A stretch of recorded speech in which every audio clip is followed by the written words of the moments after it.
What is up, guys? Welcome back to the YouTube channel. What we're going to be doing today is doing a full motor assembly from completely torn down block, bare block right here with the crank out, with everything out, to a full, complete, ready to run 4B11T for my Evo 10. This is going to be like a 600 or 700, I'm going to say a 700 horsepower capable motor. So everything that we are installing in this motor, aftermarket wise, I will link down below. So we're doing the ACL race bearings for the crank and main, ARP head studs, ARP rod bolts, ARP main bolts, Manley I-beam rods, CP pistons. The block we are leaving stock, it is bored 20 over, I believe. One other thing you're gonna need is the Evo 10 Master gasket kit. So it comes with everything. It comes with the head gasket, valve cover gasket, this rear main seal. This is gonna be a very, very long video. I'm gonna cram everything into one video from how it is now to a full ready to run motor. So guys, sit back and enjoy the video. I'm gonna try to give you as many tips and little tricks here and there as possible. So if you've never built the 4B11 before, or if you just wanna sit back and see how a motor is assembled, enjoy the video. Let's get started. The first thing you want to do, as you can see, we have a very, very clean work area. I feel like that's one thing that a lot of people kind of skip out on when building a motor, especially at home like I do, just sitting here in my shop. So try to get a table, throw some shop towels down on the table, get everything clean. Other than that, you're gonna want shop towels. I have 2 rolls of these. You're gonna want a brake cleaner to clean all the parts before assembly. We have the 3-bond 1215 sealant right here that we're gonna be using in a few different areas on this motor. A bunch of other towels or shop rags right here we can throw away. What else? Obviously all the parts to install. So we got the cradle here, bearings, block, crank, oil pump, rods, pistons. As far as measuring stuff goes before we throw the motor together, what we need to measure is the rod bearing clearance, the main bearing clearance. On that, I will be using Plastigauge. I know that's kind of frowned upon in the community, but that is what I have to work with, so that's what we're using. I don't have all the specialty tools to properly measure everything out. So we're going to be using Plastigauge. We need to check the piston wall clearance. We need to set the ring end gap. And I believe, other than that, we should be ready to assemble. We are going to be doing all that stuff first. So checking all the bearing clearances, piston wall clearance, and setting the ring end gap. Get all that kind of boring stuff out of the way, and then we can start assembling the motor. One more thing you guys will need, I almost forgot, is we have this Wiseco 86.5 millimeter ring compressor. This is how you get the pistons and rings down into the cylinder wall. So you put the piston in here and it slowly tapers down to 86.5 millimeter, which will allow the rings to compress all the way and get the piston with the rings down into the cylinder wall. So pick one of these up, whatever size you need. This is 86.5, stock is 86 mil. So if you're just doing like drop-ins or something, you'll need an 86 mil. You're gonna need a wide variety of tools. The only specialty tools you'll need is a torque wrench. I have this foot-pound torque wrench that goes up to 140 foot-pounds, and then the smaller inch-pound torque wrench, which goes up to 235 inch-pounds.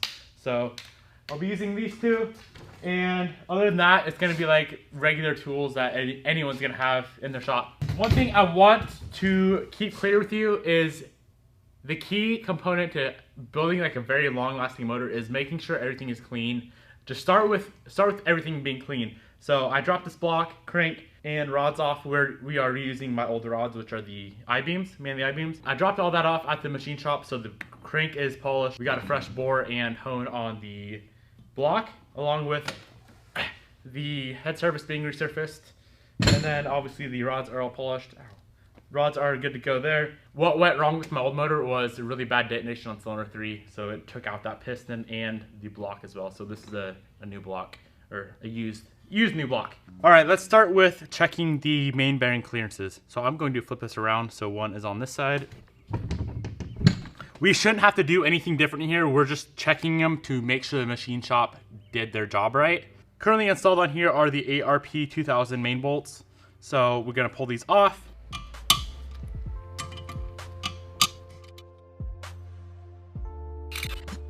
Every single one of these caps is labeled, but when I pull them off, I'm just gonna keep them in order how they came off. So 1 through 5, pull them out.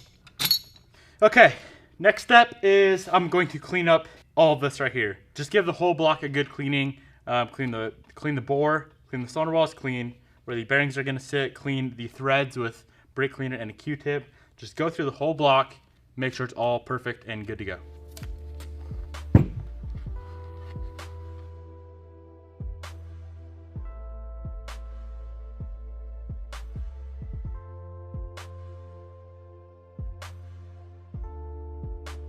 You guys see why we have to go through the block and clean it? It's not the machinist's job to clean all the holes. Their job is to resurface the gasket area and do all that, the machining work. Look how much metal came out of these head bolt holes. That's why we clean everything up.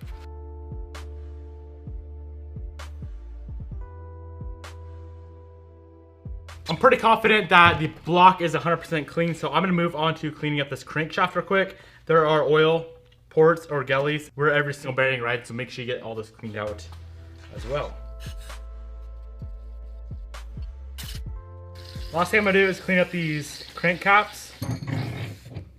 Make sure you get all the bolts cleaned up as well.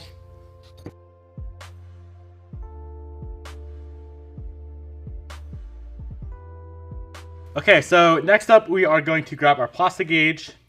This is the green one, it's the smallest one, so it goes from 0.001 to 0.003 inches, which is perfect. Just break a little piece off and set it right on top. Now very, very gently take your crank cap and we're gonna set it over the plastic gauge, making sure the plastic gauge doesn't fall off at all.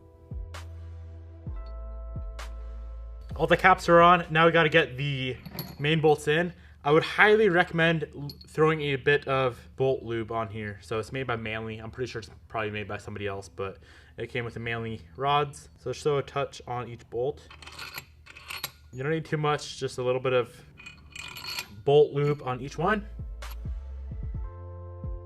After we have the plastic gauge in here, be sure not to turn the crank at all or else it's gonna mess up your readings on the plastic gauge. There is a torque sequence when torquing down these mains. It goes 1, 2, 3, 4, 5, 6, 7, 8, 9, 10. All the inners and then do the same thing with the outers. We're gonna start off by torquing the inside ones to 27 foot-pounds.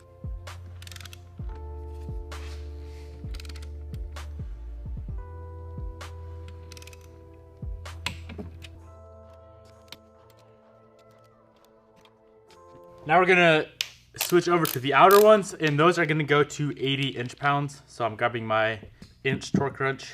Make sure you follow the OEM torque sequence.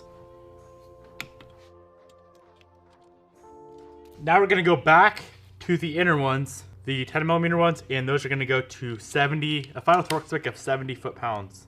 And then the outer ones are gonna go to a final torque spec of 32 foot-pounds.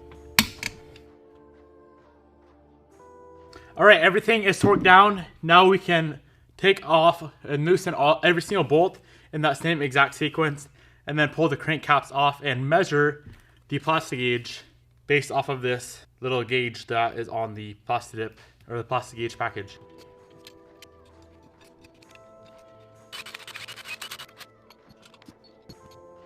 Now we're gonna take our little gauge right here and see what these are measuring at.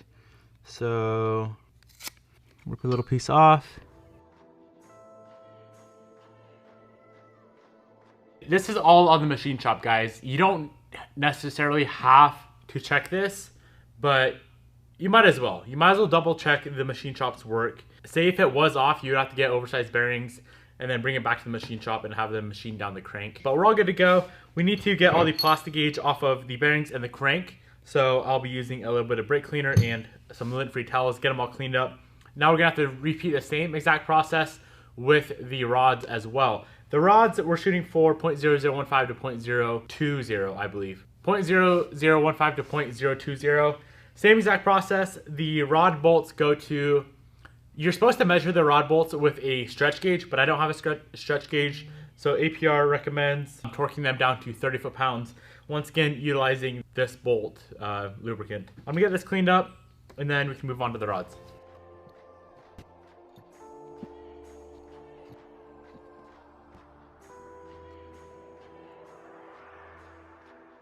Remember, every single rod cap you pull off has to go back on that same exact rod. They are machined together. Do not mix them up. I'm gonna go throw these in the vise real quick and bust them loose because they are pretty tight.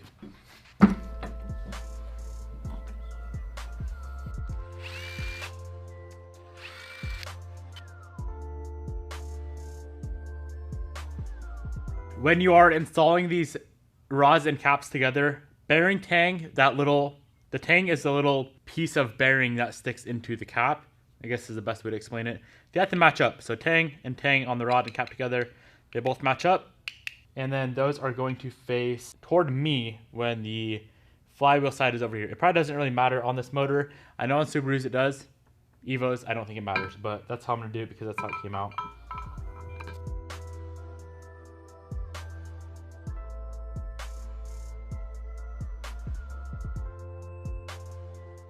All right, so all the bearing clearances are checked. We're all good to go there. The next thing we're gonna do is check the piston to wall clearance. So we're gonna grab this little T-gauge. Once again, this is not the most 100% accurate way, but it is the tools I have, so this is the tools I'm gonna use. And we're gonna put it down in there. This is measuring at 3.4045. Now on the piston, when you're measuring the piston, you wanna go 1/2 inch up from the bottom of the skirt. So we're gonna measure that at, that's right at 3.400000. That is a little bit looser than it should be. The CP spec calls for 3.5 thousandths of an inch.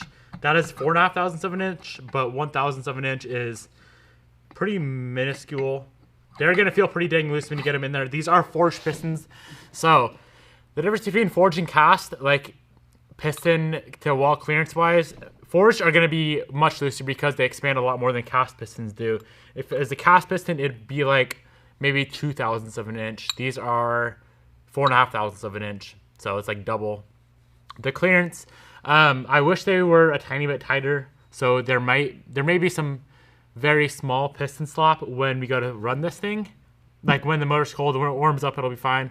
In all honesty, it's much better to have a loose piston than it is a tight piston. If it's loose, you're gonna get some piston slop when it's cold, and that's it. If it was tight though, when it's gonna sound fine when it starts when it's cold, but as soon as it warms up and you're building high horsepower, the piston's gonna expand when it gets super hot and seize up. So not much else we can do. I'm gonna run these pistons how they are. I can't bore this block again and get more pistons because it would be at 87 millimeter, and I'm not cool with running this Evo motor at 87 mil. 86.5 is like the max I would go. So we're gonna run these pistons. I already measured all of them. They are all at about 4.5 thousandths of an inch. So next thing to do is move on to the piston ring end gap. They have this spec sheet here, this ring end gap chart, Street High Performance. You are gonna need one of these piston ring end gap filers. I will link this down below if you guys wanna pick one up. You can use a file if you're really good at using a file, but I prefer just to use this ring end gap filer. They're pretty cheap. So how you get the ring end gap, you're gonna wanna open your rings. Once again, we're only doing the first and second ring. Oil rings, we're gonna leave how they are. You don't need to file those down at all. So how you get the ring end gap, you're gonna pull your rings out. The top ring is the silver ring. The second ring is the black ring. The N, the marking, goes up. So when it's on the piston, there's an N stamped on there. There might be a dot, there might be something else. It always faces up. So how you get a ring down in the cylinder wall properly, you're gonna compress it a little bit, get it down in the bore, flip it sideways, and then grab your piston, flip it upside down, and push the ring down into the cylinder wall, like so. So the top ring's currently at 0.012, and we want that to be 0.018. So we got a bit to file on it. Let's get to work, guys.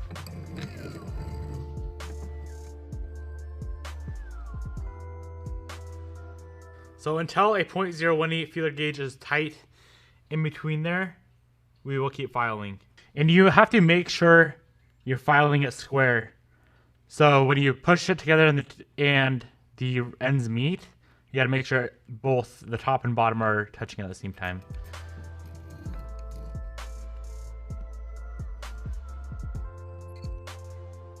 All right, ring number 1 is done, 0.018. Now we're gonna grab ring number 2, the second ring, and this is gonna go to 0.021. Honestly, it may already be at 0.021. We may be in luck. Close. So that is how you go about doing the piston ring end gaps. Whatever cylinder you gap them to, make sure you put them back in the box and label, or keep them with piston number 1 and cylinder number 1. I'm gonna go bust out the other 3, and then we can move on to actually assembling the short block. This is definitely the most time-consuming process. Once we get everything set, though, it's a breeze to get this thing together.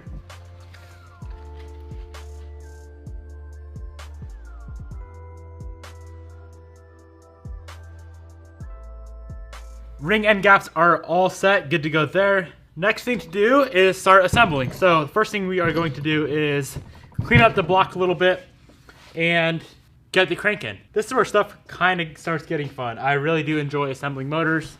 So let's get after it. Just gonna grab some brake cleaner, wipe everything down one more time.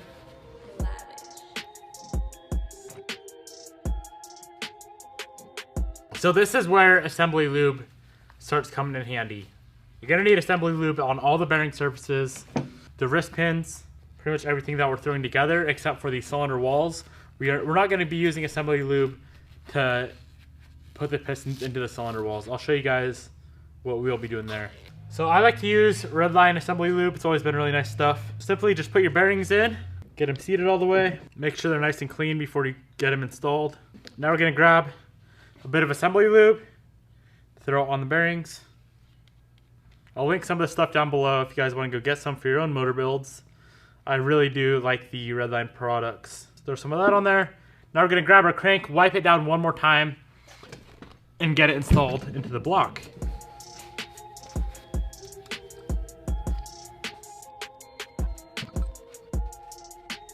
All right, one more thing to do before we get everything together, guys, and that is to put these thrust bearings in.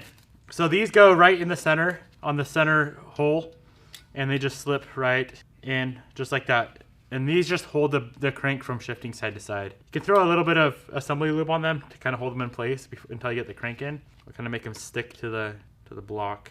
All right, let's throw this guy together. We already have the assembly lube on those bearings and on the crank.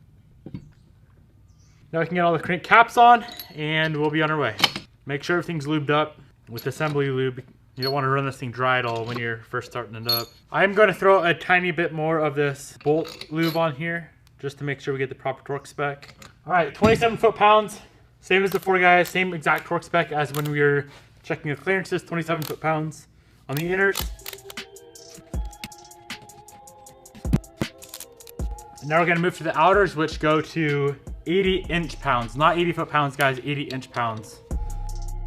Now we're going to go back to the inners, which is the final torque of 70 foot-pounds.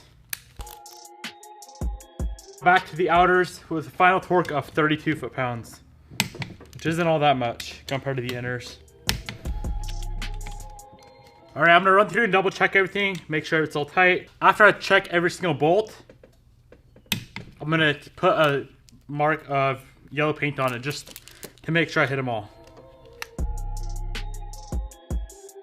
Next thing we are gonna move on to is getting the pistons onto the rods, and then the rods and pistons into the block. So what we're gonna do first is get the pistons onto the rods. All right, let's get this block kind of out of the way. So the pistons are not marked which way they go. Valve reliefs on the piston, the intake ones are bigger, so it's gonna sit in the cylinder like so. So the bigger valve reliefs are gonna face toward me. And then as far as the rod goes, it probably doesn't matter, like I've said before, but bearing tangs are gonna go toward the back of the motor. So bearing tangs toward the back, bigger valve reliefs toward the front. It's gonna sit in there like that. Then we're gonna get the rings on, drop the piston down into the block. All right, so right here we have our rod, our piston, our rings, circlips, and wrist pin. First thing we are going to do is get one circlip into the piston.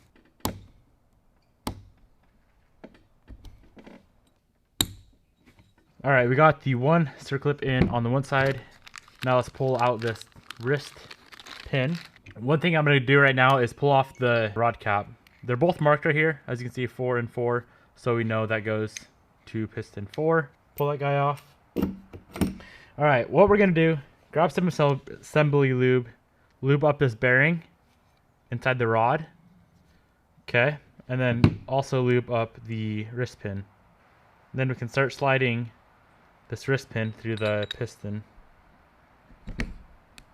Intake valve reliefs are going to go toward the front, and the tang on the bearings is going to go toward the back. Just make sure those are opposite. Slide that all the way through, and then we can grab our other circlip, get it in the piston.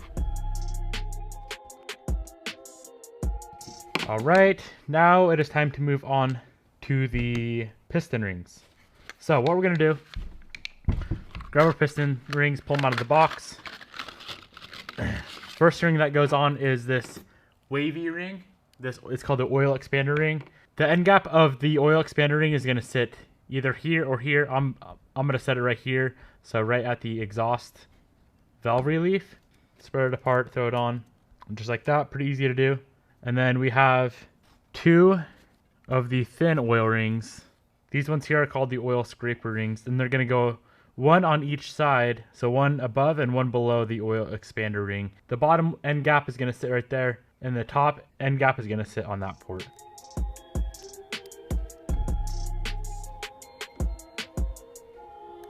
Okay, now grab our second compression ring. This end gap is going to sit right here. Make sure the end is up. The second compression ring is the black one, the iron ring. So we can get that on first, and then we can get the top one on.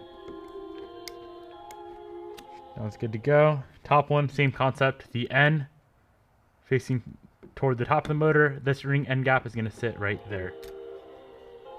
All right, we are ready to install this. As you can see, we already have the other three pistons and rods in there. What we're going to do on this 4th hole is clean it up with a bit of brake cleaner. Make sure it's all nice and clean, and then grab our ring compressor.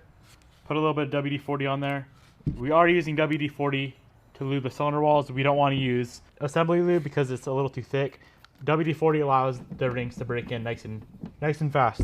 So just grab the piston, drop it down through the compressor, get all the rings compressed,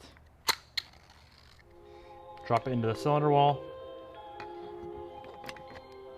So that's where we are now. Now you can just tap it in there. Make sure the ring compressor is all the way against the block, and just tap it in.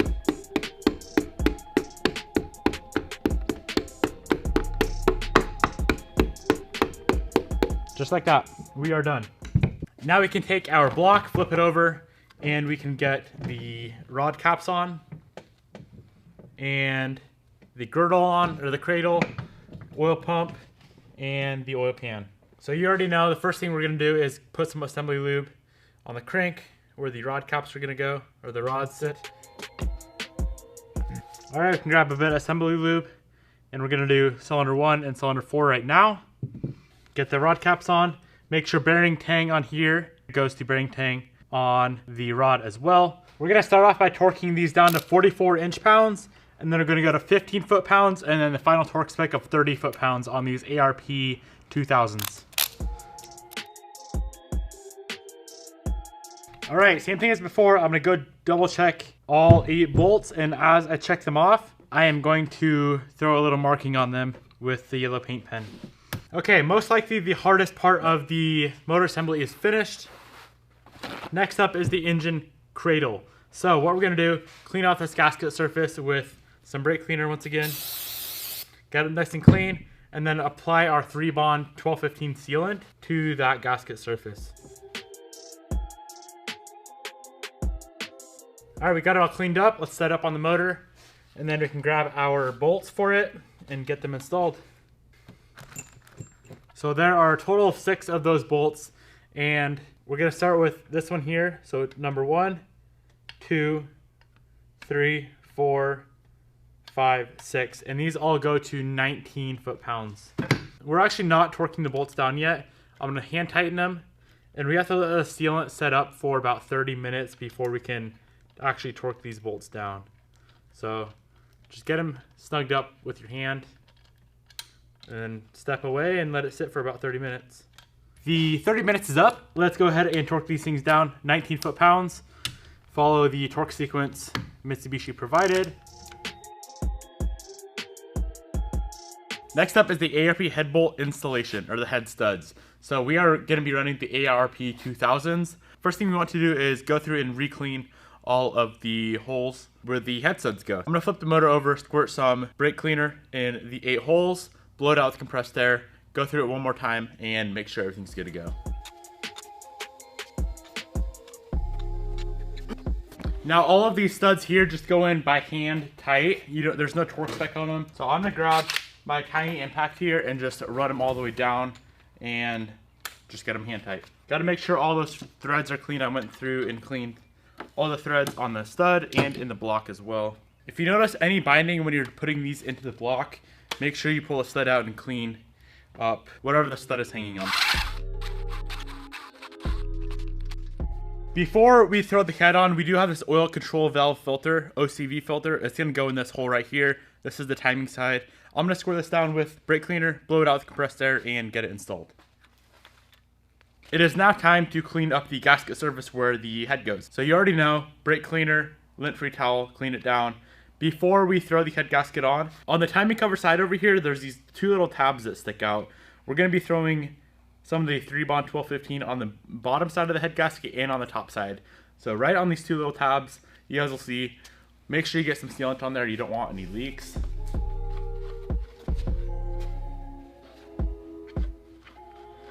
All right, that's all cleaned up, ready to go. Don't forget the little bit of sealant that goes here. Now we can grab our head gasket. I am using all OEM Mitsubishi gaskets and seals on this build. So grab your gasket and throw it on the block. There's only one way the gasket can go, so don't worry about getting it on backwards. This hole here and this hole here have to go over the dowels. Now we're gonna grab a little bit more sealant and throw it on these areas again on the top side. Now we have to prepare the cylinder head. So throwing down some new paper towel here. We're gonna pull the cams off, set them on this towel with the cam caps on top, because every cam cap has to go back in the same exact location. They are numbered I1, I2, I3, I4 for intake, and then E1 through 4 for exhaust. So just in case you don't get them back on in the same place, look at the numbering and make sure. They are line bored and honed, torqued down to the head. So you got to get these back on in the same location or your cam's not gonna spin. I'm gonna go through, clean up the head with brake cleaner and some towels, and then we can get it installed.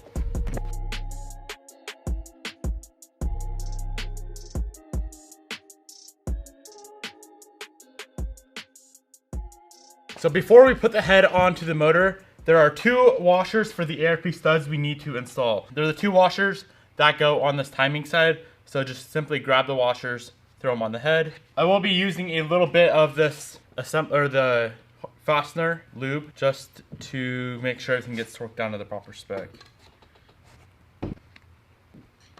All right, head is ready to go on the motor.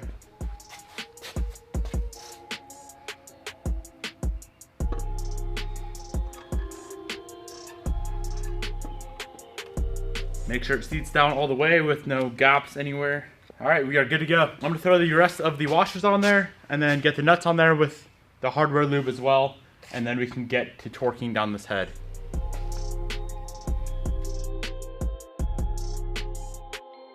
Now on these two studs right here, on the timing cover side, you will need to use a ground down socket to get inside the head. I'm sure they sell another socket that will fit, but I just ground one down here and it works perfect.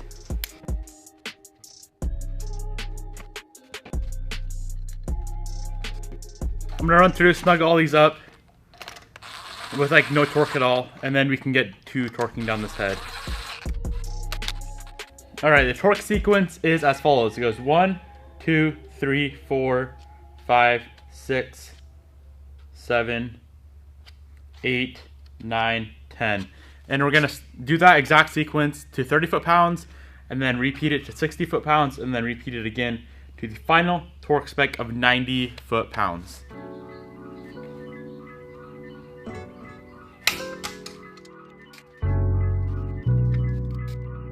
Head is fully torqued. It is time to move on to the cams. So I got a bit of assembly lube on the cam journals and the cam tappets as well.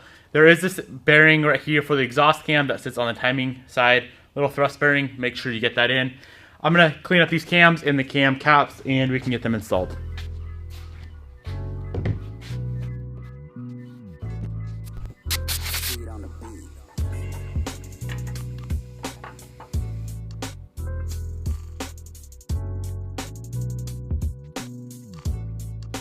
There also is a thrust bearing on the top of this cam cap as well, in the same exact location that the lower one is in. I'm gonna snug all these down and then we can get to torquing them to the proper spec.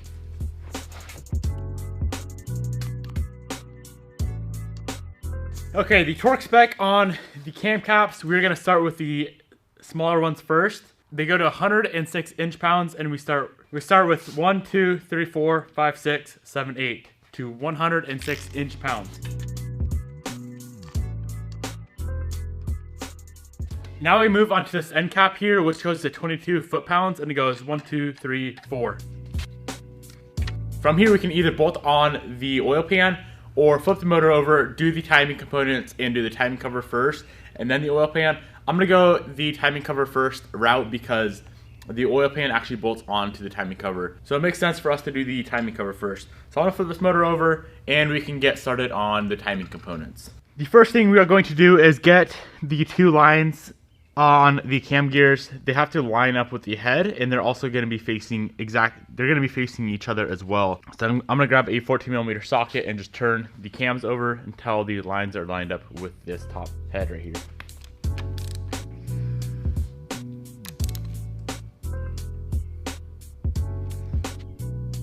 The next thing we need to do is get the motor at top dead center. So I'm going to grab the timing cover, set the timing cover on, and then grab the crank pulley, put the crank pulley on, and get the motor at top dead center. So how we know it's at top dead center, there's this line right here on the pulley that is going to go to the T on the timing cover. All right, this thing is ready to be timed. Before we throw on the timing chain, we do need to get on the oil pump and the oil pump chain as well. So I'm gonna go ahead and do that right now, and then we can get on the timing chain.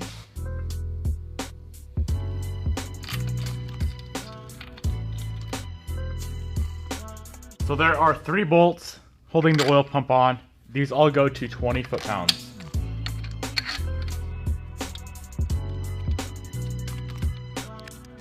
So on this timing chain, there are a bunch of gold links or darker colored links. I actually painted them yellow so you guys can see them easier.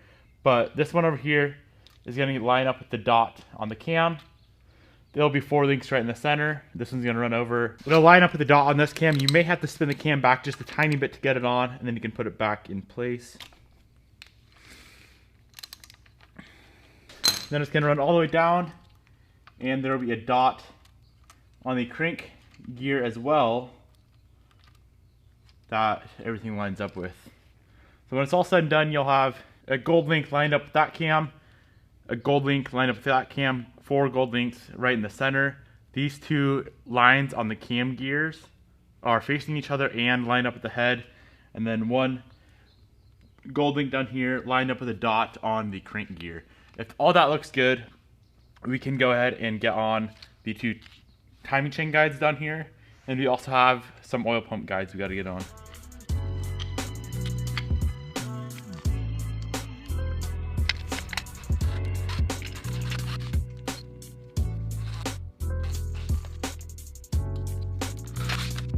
We can also set on the tensioner, tighten her down a little bit.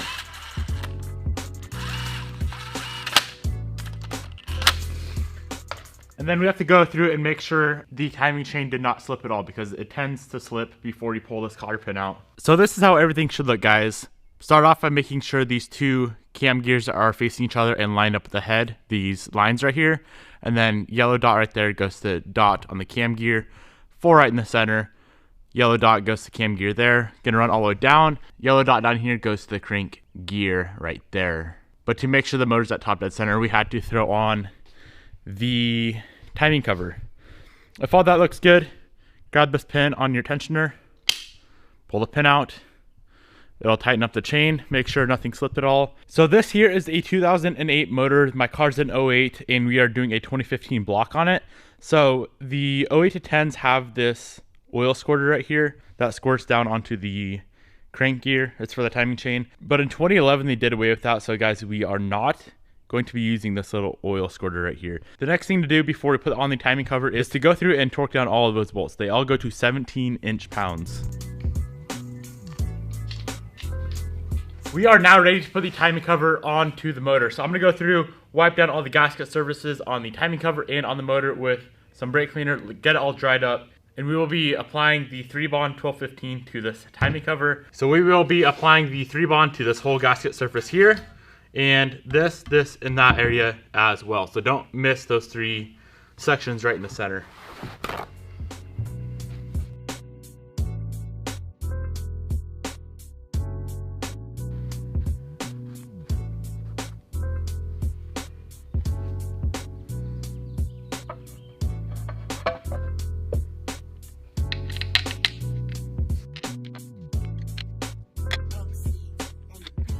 So we're just gonna get all of these bolts on here hand tight.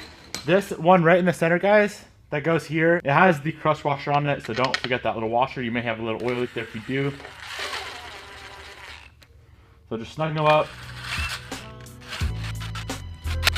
As that is drying, we can get the valve cover prepped and the new seal on the valve cover and get the valve cover on the motor as well. I'm just gonna grab the seal, get the seal on the valve cover.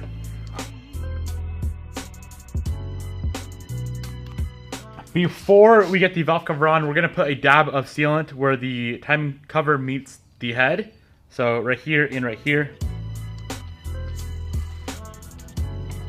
And we do also need to throw on this little guide as well. It's gonna sit just like this. And this goes to 17 inch-pounds. All right, valve cover is ready to go on. Make sure you do get that seal on where the time chain cover meets the head. Definitely gonna need that.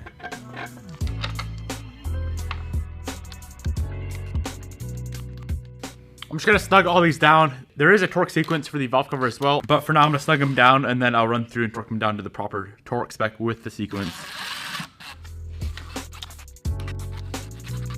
So the bolts go to 27 inch-pounds and then we're gonna retorque them down to 49 inch-pounds.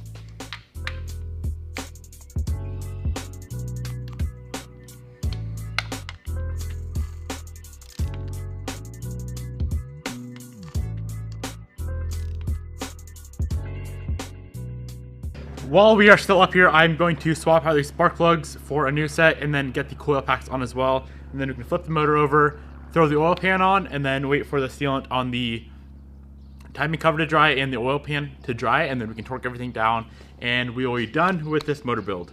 The plugs we are using on this motor are NGK ILKR8E6 and they're gapped. They come pre-gapped already, but I double checked the gap and they're all at 0.020, and that's exactly what they should be.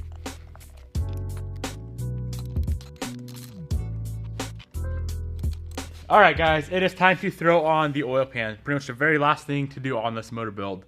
So what I'm going to do, clean up the gasket surface on here and the oil pan as well, apply the sealant to the oil pan, and then we get the pan on the motor and get all the bolts in, get it torqued down on the proper torque sequence. Actually, I don't know if there's a torque sequence on the pan, but yeah, this is pretty much it. Let's get her done.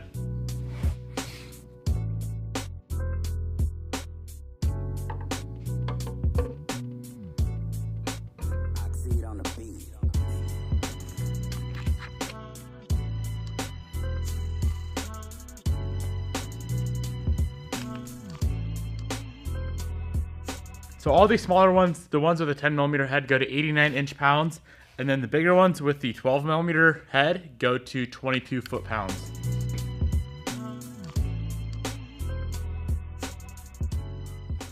Alright my friends, that is a wrap. That is a full Mitsubishi Evo 10 4B11T long block build from absolutely nothing to a complete ready to run motor. If you guys enjoyed the video, make sure you go down below, smash that thumbs up button. If you have any questions whatsoever, drop a comment in the comment section below. I'll try to link everything I used on this build down in the description box. So the sealant I used, the rods, pistons, I'll link the gasket kit, the timing chain, everything I used on this motor, I'll try to link it down in the description box below for you guys.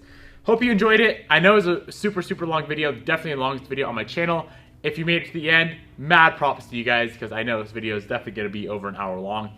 Thank you so much for watching. This motor should be in the car soon, so stay tuned for that video, and hopefully this thing runs like it should. Peace out, guys. Thank you for watching once again. I'll see you in the next video when we get this thing in.